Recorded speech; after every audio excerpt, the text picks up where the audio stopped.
नमस्कार दोस्तों, आप सभी का स्वागत है सिलेक्शन आईक्यू के इस डिजिटल प्लेटफॉर्म पर। आई होप आप सब स्वस्थ होंगे, मस्त होंगे और मस्त होंगे।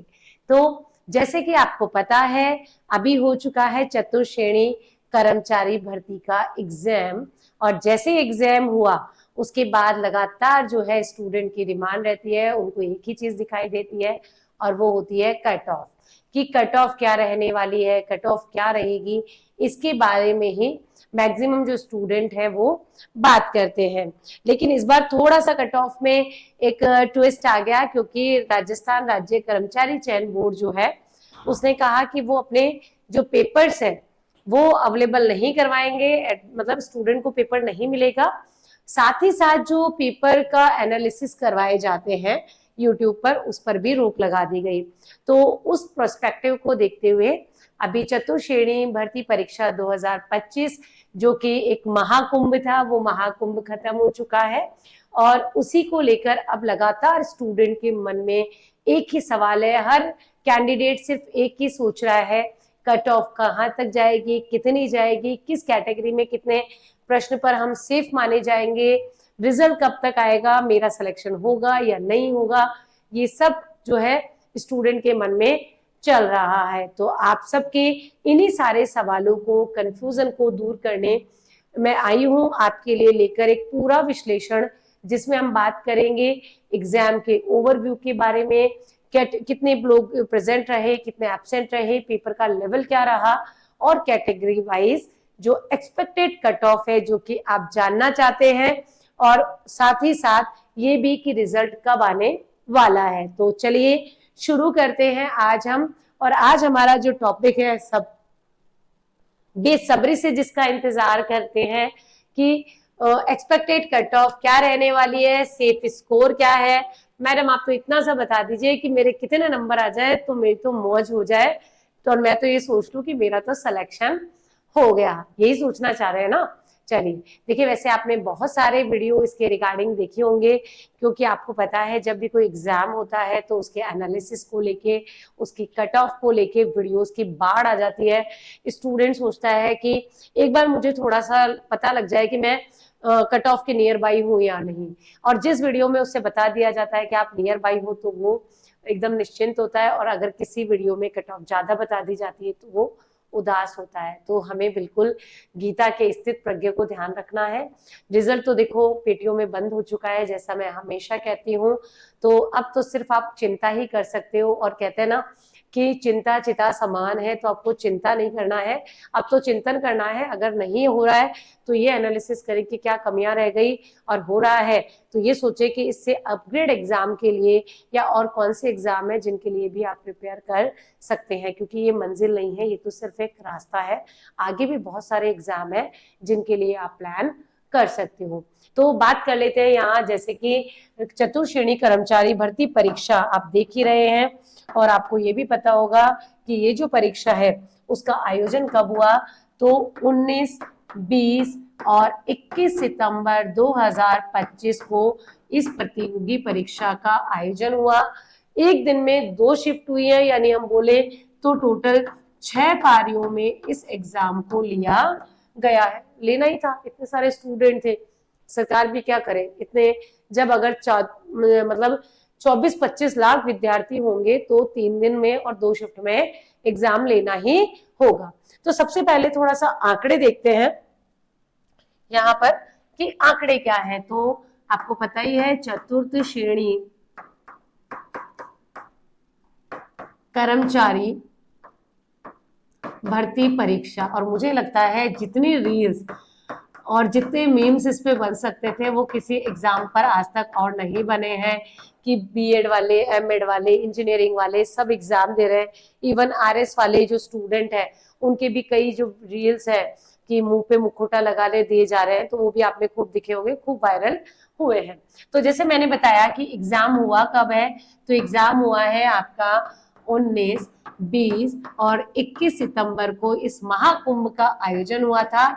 6 पारियों में ये कुंभ हुआ था, यानी एक जो पारी है वो मॉर्निंग शिफ्ट में हुआ था, और एक जो है वो आपका इवनिंग शिफ्ट में पेपर हुआ है।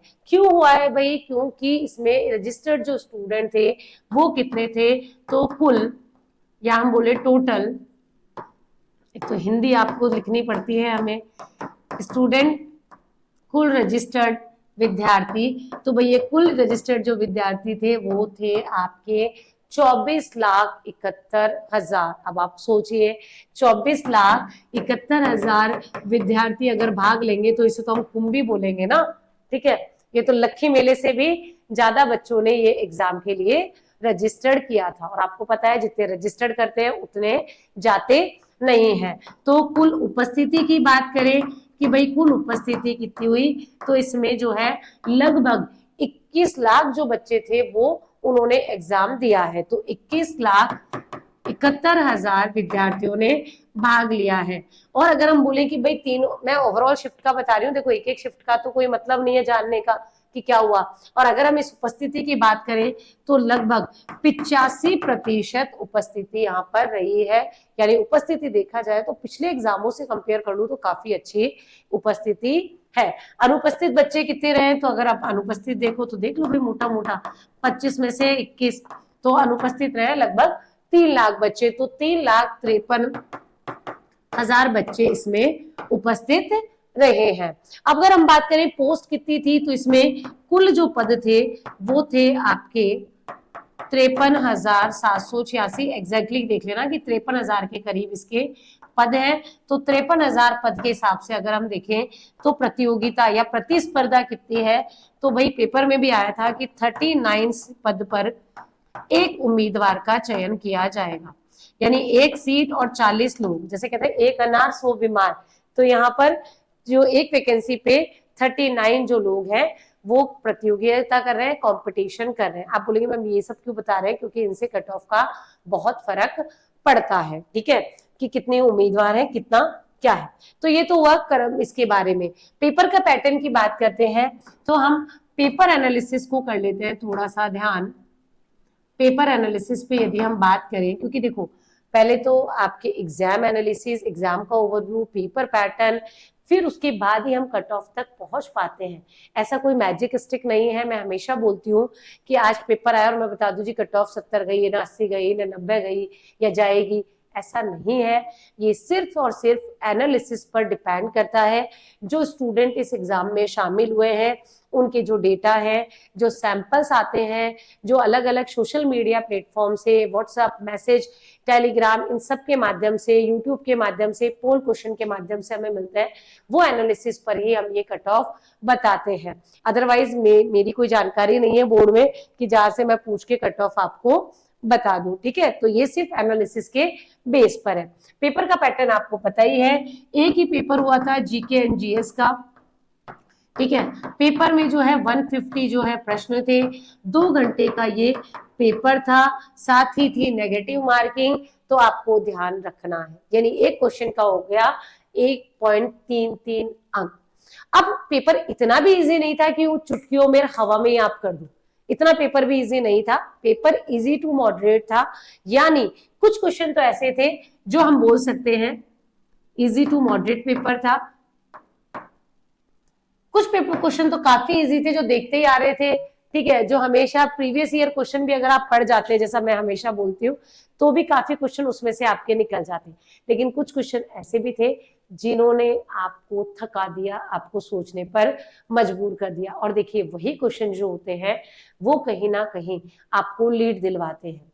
क्योंकि क्या होता है, इजी क्वेश्चन हर कोई अटेम्प्ट करता है, लेकिन इजी क्वेश्चन में एक दिक्कत जो आती है ना, कि जब पेपर इजी होता है तो बच्चे ज्यादा से ज्यादा नंबर ऑफ क्वेश्चन जो अटेम्प्ट होते हैं, जो अटेम्प्ट क्वेश्चन होते हैं वो आपके ज्यादा होते हैं, तो सीधी सी बात है भैया, नेगेटिव होने की संभावनाएं भी ज्यादा बन जाती है। क्योंकि हमें लगता है बहुत इजी है, और बहुत इजी में हम बहुत होशियारी लगाते हुए क्या करते हैं, क्वेश्चन का आंसर करते हैं, और कभी कभी जो है आंसर जल्दीबाजी में या ह्यूमन एरर से भी गलत हो जाते हैं। मॉडरेट पेपर में बच्चा सोच के करता है, दिमाग पे जोर डाल के करता है, वही क्वेश्चन अटेम्प्ट करता है जो उसे आता है, तो वहां पर नेगेटिव मार्किंग की संभावना भी काफी कम हो जाती है। ठीक है, तो पेपर का जो लेवल है, हाँ अगर हम बात करें कि पेपर के स्तर में, जैसे मैंने बताया 6 पारियां थी, तो जो सेकंड एंड फोर्थ पारी का पेपर था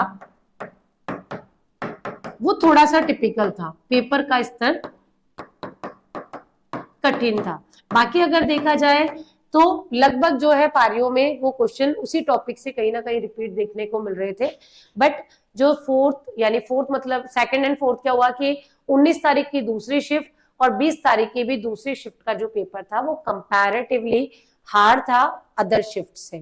ठीक है, यानी इसका मतलब यहाँ एक और चीज आपकी डाउट क्लियर हो जाएगा कि यहाँ पर अगर हम बात करें नॉर्मलाइजेशन, जो हमें अंदर से बोलता रहता है बार बार में, मैम नॉर्मलाइजेशन नॉर्मलाइजेशन, तो देखो यहाँ पर नॉर्मलाइजेशन का बहुत ज्यादा प्रभाव नहीं पड़ेगा। मैं ऐसे नहीं बोल रही प्रभाव नहीं पड़ेगा, मैं बोल रही हूँ बहुत ज्यादा प्रभाव नॉर्मलाइजेशन का नहीं पड़ने वाला है, क्योंकि अलग अलग शिफ्ट में जो है पेपर का स्तर क्या था, अलग अलग शिफ्ट में पेपर का जो लेवल है वो क्या था, लगभग समान था। पेपर का लेवल समान था। अगर आप सेकंड एंड फोर्थ शिफ्ट को छोड़ दो तो लगभग जो है क्वेश्चन उन्हीं टॉपिक से पूछे गए थे।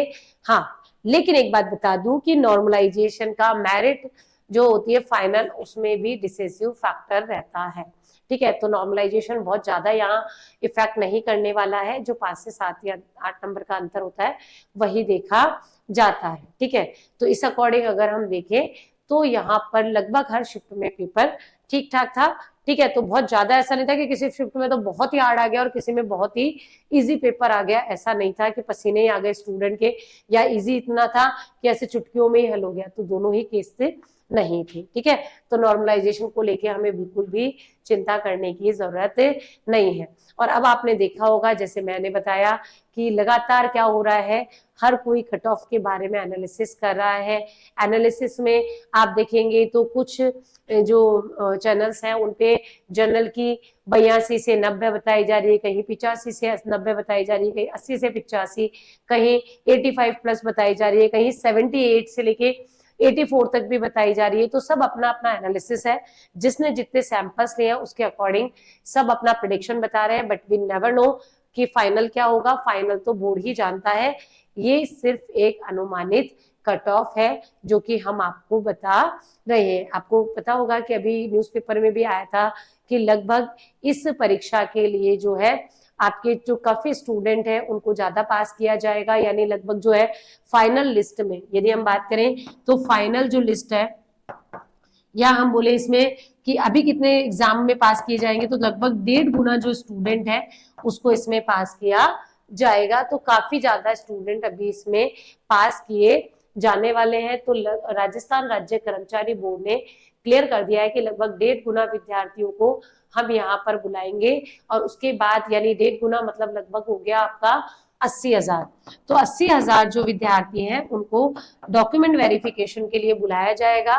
फिर उनमें से जो है आपकी जो भी 53,000 के समथिंग वैकेंसीज है उनको फाइनलाइज किया जाएगा। एक यहाँ बहुत, अगर आपको रिजल्ट कब आता है, इससे भी कट ऑफ को बहुत इम्पैक्ट होगा और जॉब्स को बहुत इम्पैक्ट होगा, क्योंकि कई सारे स्टूडेंट हैं जो अदर एग्जाम में दे चुके हैं, जैसे पटवारी का एग्जाम हुआ था, कांस्टेबल का एग्जाम हुआ था, तो वो जो बड़ा एक सेगमेंट था, बड़ा जो रेला था, वो वहां चला जाएगा, जिससे भी यहाँ पर जो मैक्सिमम स्टूडेंट है उनका सिलेक्शन होता हुआ दिख रहा है। तो 80,000 को डॉक्यूमेंट वेरिफिकेशन के लिए बुलाया जाएगा, ऐसा बोर्ड ने हमें बताया है।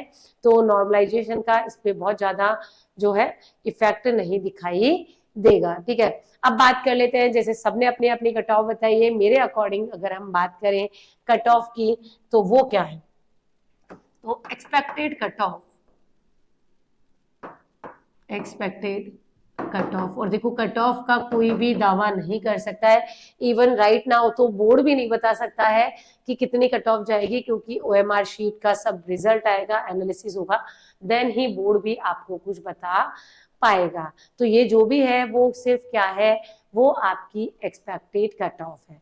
देखो एक्सपेक्टेड कट ऑफ की यदि हम बात करें तो एक्सपेक्टेड कट ऑफ कभी भी डायरेक्टली नहीं बताई जा सकती कि 85 कट ऑफ जाएगी, जबकि कट ऑफ जो आती है वो एक ही आती है, वहां रेंज नहीं होती। लेकिन हम जो बताते हैं वो क्या बताएंगे आपको, संभावित रेंज, क्योंकि हमें भी नहीं पता एग्जैक्ट वाली, बट अगर आप इस रेंज में हैं तो आप उसके अकॉर्डिंग प्लान कर सकते हैं। तो अगर हम बात करें जनरल कैटेगरी की, तो देखो जनरल कैटेगरी के लिए जो कट ऑफ जानी चाहिए एज पर माई ओपिनियन, वो जानी चाहिए 82 से 90 प्रश्न। मैं प्रश्न बता रही हूँ यहाँ पर, अंक नहीं बता रही हूँ। आप अंक अपने अपने अकॉर्डिंग देख सकते हो। और अगर इतना भी तकल्लुफ नहीं कर सकते तो बेटा फिर जॉब कैसे करोगे, तो इतना तकल्लुफ तो आपको करना ही पड़ेगा। ओबीसी, आपको पता है जनरली ओबीसी जो है जनरल से थोड़ी कम रहती है, और वो कितनी रहने वाली है, तो वो रहेगी 78 से आप मान के चलिए 85 प्रश्न तक। 84-85 प्रश्न अगर आपके ओबीसी में बैठ रहे हैं तो आपका सिलेक्शन होता हुआ दिखाई दे रहा है। ठीक है, फिर इसे जो अगली कैटेगरी, जो इंपॉर्टेंट कैटेगरी है, वो है ईडब्ल्यूएस। और ईडब्ल्यूएस की जो कट ऑफ रह सकती है वो इससे थोड़ी सी कम, मान लो कि आप 75 से 80-82 तक मान सकते हैं। ठीक है, फिर अगली जो कैटेगरी है, एक और कैटेगरी आती है एमबीसी। एमबीसी में भी बहुत ज्यादा फर्क नहीं पड़ता है, तो यहाँ पर 72 से 76 प्रश्न की जो है कट ऑफ रहने वाली है। अगर हम बात करें अदर कैटेगरीज में, तो अदर कैटेगरीज में एक इंपॉर्टेंट कैटेगरी है एससी, और एससी की जो कट ऑफ है वो आप मान के चलिए कि यहाँ पर 67 से लेके आपकी 74 प्रश्न तक रह सकती है। एसटी, अभी कई बार देखा गया कि एसटी और एससी में बहुत ज्यादा अंतर नहीं दिखाई देता, तो यहाँ पर कट ऑफ जो है 65 से 70 प्रश्न तक रह सकती है। अब फिर बाद में आप कमेंट करते रहोगे, तो मैं पहले ही बता दूं कि मैडम इसकी भी बता दो, उसकी भी, हर कैटेगरी की देखिए पॉसिबिलिटीज नहीं होती, आप अपनी कैटेगरी के अकॉर्डिंग जो है उसको देख सकते हैं। ये जो है वो नॉन टीएसपी की है, नॉन टीएसपी की। अब टीएसपी वाले जो हैं वो क्या करेंगे, तो टीएसपी वाले इसी में जो है 10 to 15 मार्क्स का जो है वो अपनी कैटेगरी के अकॉर्डिंग डिफरेंस कर सकते हैं। तो अगर आप उस कैटेगरी में आ रहे हो तो मान के चलो आपका सिलेक्शन है। अगर फीमेल्स की बात करें, जो महिलाओं को बड़ा रहता है, मैम लड़कियों की तो बता ही नहीं, तो मेरी लड़कियां भी जो है 8 से 10 प्रश्न है, ठीक है, तो उनको डिफरेंस कर ले। जैसे अगर मैं बोलूं कि जनरल की 82 बोल रही हूँ मैं, तो वहां पर मान लो कि 75-76 है, तो भी आपका बन रहा है काम। ठीक है, तो महिलाएं उस अकॉर्डिंग देख ले टीएसपी। और रही बात देखिए डिवोर्स कैटेगरी की, विडो कैटेगरी की, एक्स सर्विसमैन की, तो नो डाउट उनकी कट ऑफ काफी कम जाती है। और इवन कई बार तो ये भी देखा जाता है कि अगर आपका पेपर ठीक ठाक भी हो गया है तो भी आप सिलेक्शन ले लेते हैं, क्योंकि वहां पर जो कट ऑफ रेशियो होता है काफी कम होता है। इवन मैंने आरएस में कई बार तो ऐसा भी देखा है कि अगर कई कैंडिडेट जो एग्जाम में बैठ भी गए हैं, बहुत ही कम अंकों पर भी उनका सिलेक्शन हो गया है। तो अगर इस बार इस कट ऑफ से एक चीज तो आपको क्लियर हो रही होगी कि ये क्या है, ये मिनिमम और ये मैक्सिमम वाला रेंज है। इससे हम मान के चल रहे हैं कि अगर आपके जो मोटे मोटे एवरेज निकाले तो प्रश्न यदि 75 प्लस में बैठ रहे हैं तो मान के चलो आप सेफ स्कोर में यहाँ पर रहने वाले हो। जनरल वालों का थोड़ा बढ़ा दो भाई, 85 मान लो। अदरवाइज अगर आपके प्रश्न 75 से 85 की रेंज में बैठ रहे हैं तो आप सेफ स्कोर में है, मौज होने वाली है, सिलेक्शन लेने वाले हो आप। ठीक है, और अगर अंकों की मैं बात करूं तो अंक अगर आपके 100 से लेके 110 के बीच में अगर आपके अंक बैठ रहे हैं तो आप भैया सेफ हो। ठीक है, आपको कोई खतरा नहीं है, आपकी संभावनाएं ज्यादा है, आप सिलेक्शन के काफी करीब हो। लेकिन इसमें ईमानदारी से आपको जो ऑफिशियल आंसर की आनी है उससे चेक करने हैं अपने मार्क्स। ठीक है, अब बात कर लेते हैं भाई, मार्क्स तो हो गए, अब बता दो मैम रिजल्ट भी। बिल्कुल बता देती हूँ। तो रिजल्ट देखो, नवंबर के प्रथम या द्वितीय सप्ताह में आने की प्रोबेबिलिटी है।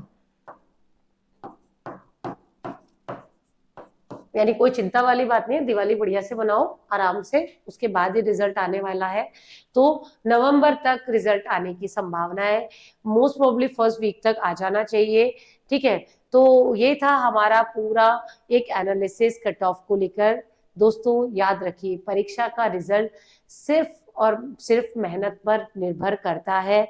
आपकी कंसिस्टेंसी, आपकी स्मार्ट प्रिपरेशन के साथ की गई पढ़ाई ही आपकी सफलता को सुनिश्चित करती है। वो जो रात रात भर जग के जिन बच्चों ने पढ़ाई की थी, जो लंबे समय से इस परीक्षा की तैयारी में जुटे हुए हैं, निश्चित रूप से उनका सिलेक्शन भी होने वाला है। ऐसा कोई तुक्का नहीं होता, ऐसा कोई योग नहीं होता कि आप पढ़ के नहीं गए हो और आपने गोले भरे हो और सारे गोले फिट बैठ गए हो और आपका सिलेक्शन हो गया हो।